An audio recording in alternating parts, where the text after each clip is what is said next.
All right, we're going to hit Mississippi now. Well, this is the last song that I'm going to sing.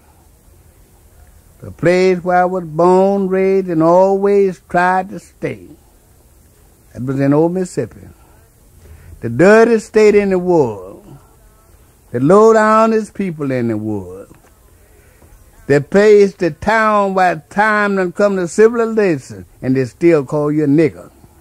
And anybody can be a nigger. I look down the line, just as far as I could see down.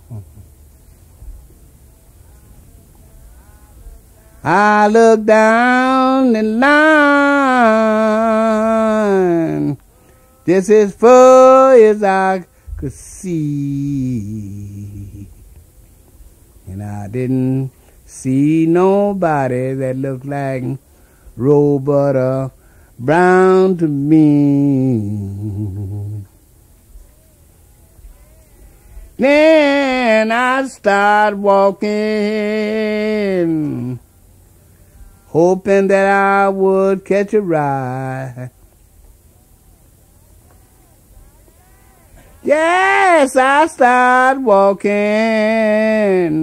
hoping I would catch a ride. And my feet was hurting me, and I was aching in both sides. Hey, the drummer passed me and asked me, he said, "Boy, you want to ride?" He was a white man. I was 30 years old, but I was still a boy under him. I said, "Yes, I thank you." I got in the car, he said, "Nigga, where you going?" I said, "I don't know. I'm just traveling." He said, "Do you know they don't allow no niggas in this territory?" He said, "And you lucky you ain't dead."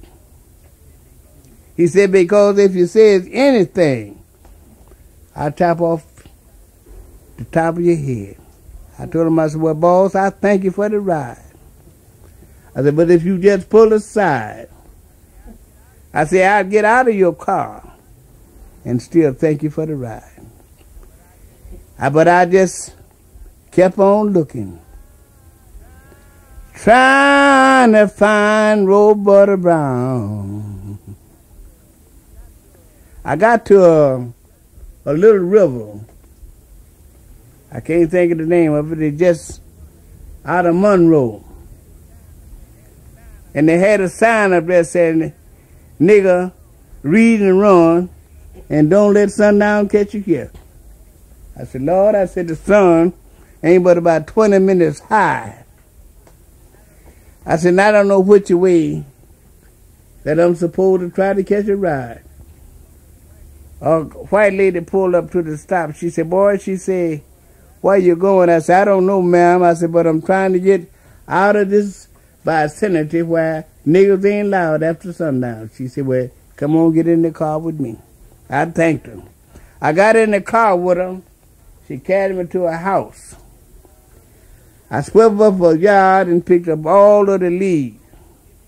She gave me 10 puckums. She gave me 10 puckums. And some kind of hamburger sandwich. I don't know what kind it was, but I ate it. And 15 cents. She said, "Now, I'm going to turn my dog loose directly, and don't you be around." I told her, "Thank you." But I just kept on looking, trying to find Roberta Brown.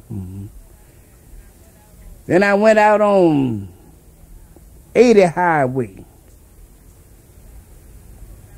I sat down at a service station. The man come out there and asked me, he said, "Nigga," said, "what you waiting for?" I said, "Nothing, boss man. I was just resting a while." He said, "But just get on down the street. You don't rest here." I said, "I thank you." I got up and I started walking. The sheriff passed me.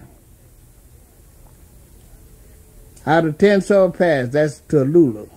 He said, nigga, he said, where you trying to go? I said, I'm trying to go somewhere where other people is loud. He said, come on in here, I'm going to give you a ride. He take me to Tallulah and carried me to white boy's place, white child's place. I got there, he said, white child said, here's a nigga I picked up on the street. White child said, let him come on in. He was so black it looked like you could take your hand and rake smut off him. He said, where you been? I said, it'd be hard to tell you. I said, but I can tell you where I'm trying to go. He said, where? I said, I'm trying to go back to Mississippi. He said, ain't no need of going to Mississippi. That ain't no black's man home. I said, well, that's where I was bred and born. He said, I wouldn't care whether you was born there, or your bones was took off there. He said, I don't care what happened to you. He said, but don't go back to Mississippi, 'cause that ain't no black man's home.